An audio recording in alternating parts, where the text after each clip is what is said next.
Welcome to our channel Technical Utkranti. On this channel, we intend to spread the use of softwares present in the public domain in an easy to understand and a simple way. At the same time, we intend to cover it in an in-depth and detailed manner. So let's get started. The first topic in our series is Git. Git is a version control software. In layman terms, it keeps history of your document or project intact. You can refer to any previous version of the file quickly. You can also get to know what changes you did in the past, on what date, and other related information. I can tell you two use cases of such a software. First, let's say if you update some file on your computer daily, for example, your daily journal or checklist. Then using such a software, you can see what you wrote in it on a particular date in the past. The second used case is collaborative working.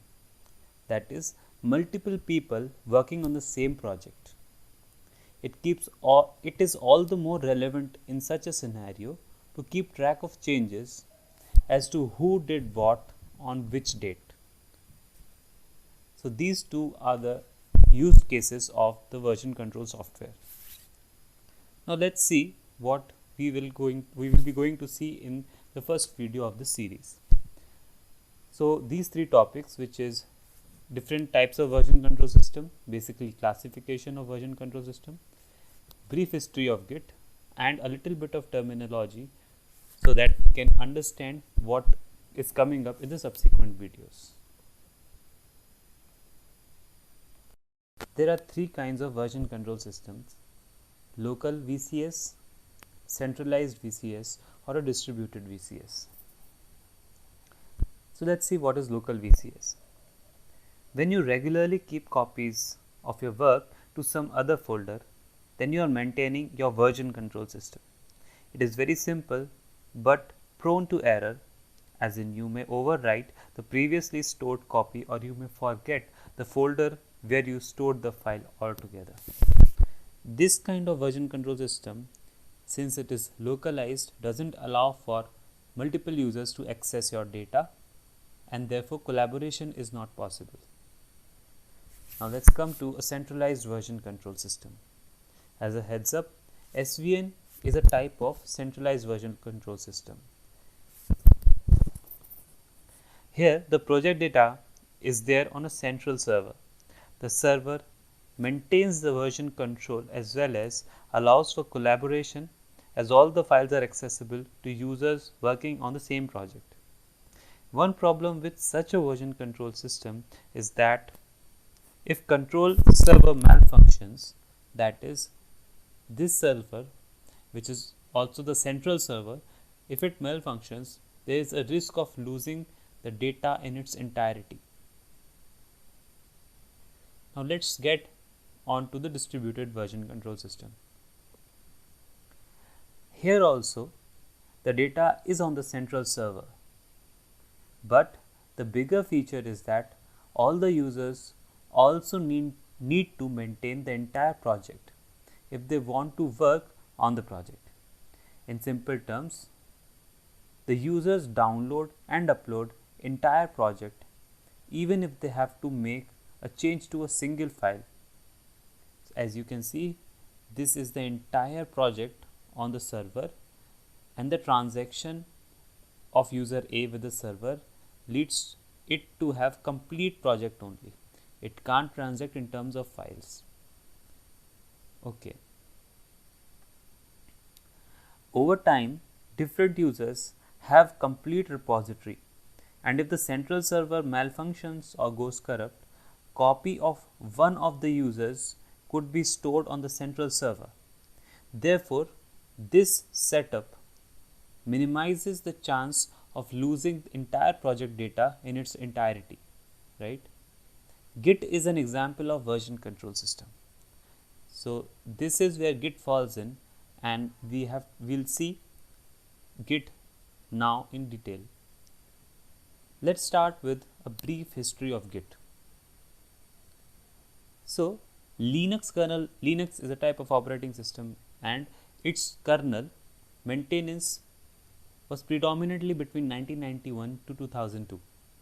During this period, the development was done and the code changes were passed on as patched and archived files, meaning to say that there was no any dedicated system which could maintain the versioning of the entire software. In 2002, Linux kernel project started using a distributed version control system called BitKeeper. But in 2005, BitKeeper's free of charge status to be used by the Linux development community was revoked.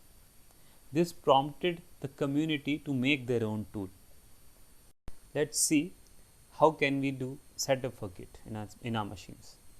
Okay, so on Linux it is fairly straightforward. You just execute this command and Git would be installed on your machine. On Mac and on Windows, you can execute this command or visit this website to download the executable. Though I have not tried installing Git for Mac or Windows, but I believe it to be straightforward. Okay, after installation, you will have to register your email and get a password so that you can do commits and clone repositories. Okay, let's move ahead.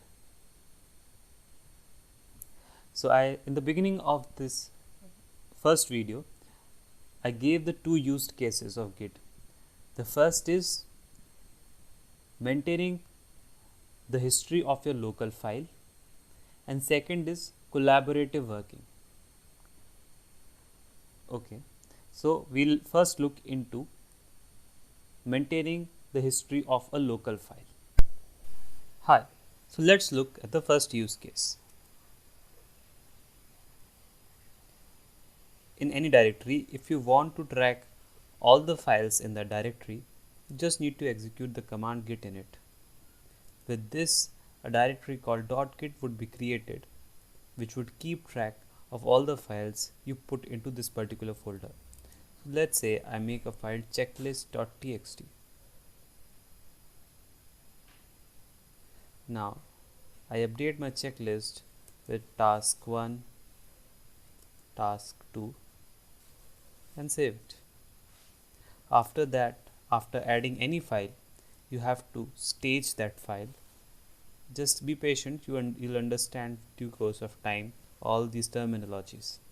And after that, you need to commit it with some commit message.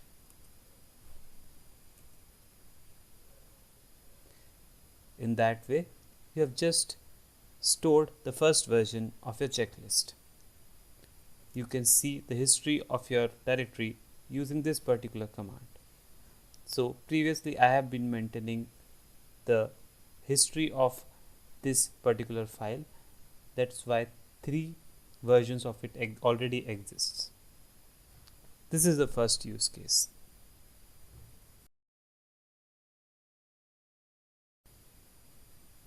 Hi, let's look into the second use case. The second use case is based on the collaborative working. Let's say I select this particular project on Git wherein I want to contribute. I select this link, I copy this link, go to my local. I've already created one folder. I get inside this. Now I don't need to do git init or anything because the repository is already created and placed on the central server. I just need to clone it.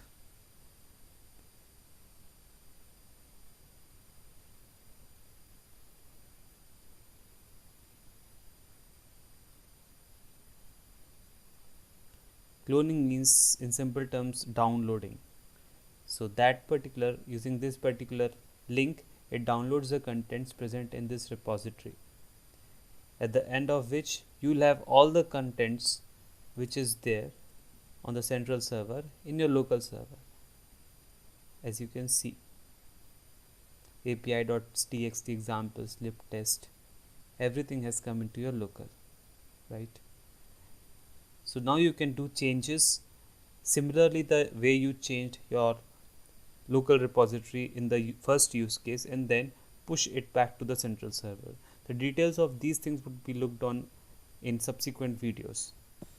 Hi, so we will finally understand 4 different states in which a file can exist: untracked file, unmodified file, modified file, and a staged file.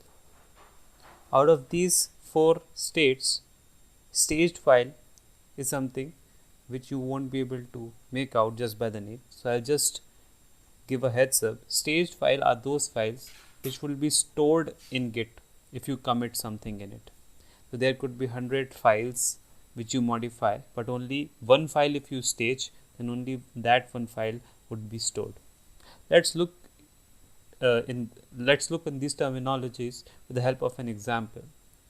The subsequent slide would be useful in understanding how you can go front and forth a particular stage using these commands. Let's understand this. We have all these files which were previously tracked, which are already tracked by Git. These are unmodified or tracked files. So one terminology is clear to us. Now let's say I modify the file history.txt. I just add one symbol to it and save it. Now if I run the command git status, it will show me the status of various files. So as you can see, the file has entered into the modified state.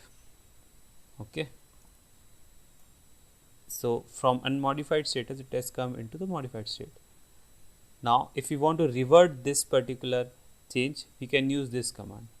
We'll look into that later. From modified file, any modification, if you want to commit, you have to stage it. So for staging, you need this particular command.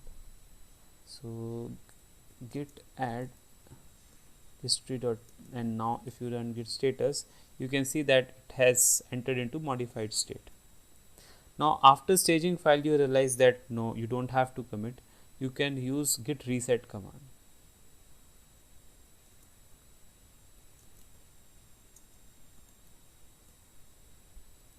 Now if you do, it has again come into the modified status as it was previously, and using git checkout -- file name, you can revert the change or the modification completely.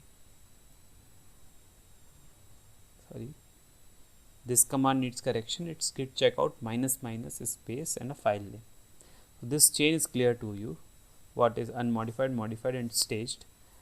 Untracked files are the files which are newly introduced into the repository. So if I see all these files exist, and if I just introduce a new file, and now if I see the status, it will come as an untracked file, right? So untracked file could directly be staged, and using this command you can stage it, and using git reset command you can unstage it, right? So git add file 1.txt helps you to stage it, and git reset head file 1.txt brings it back to an untracked version.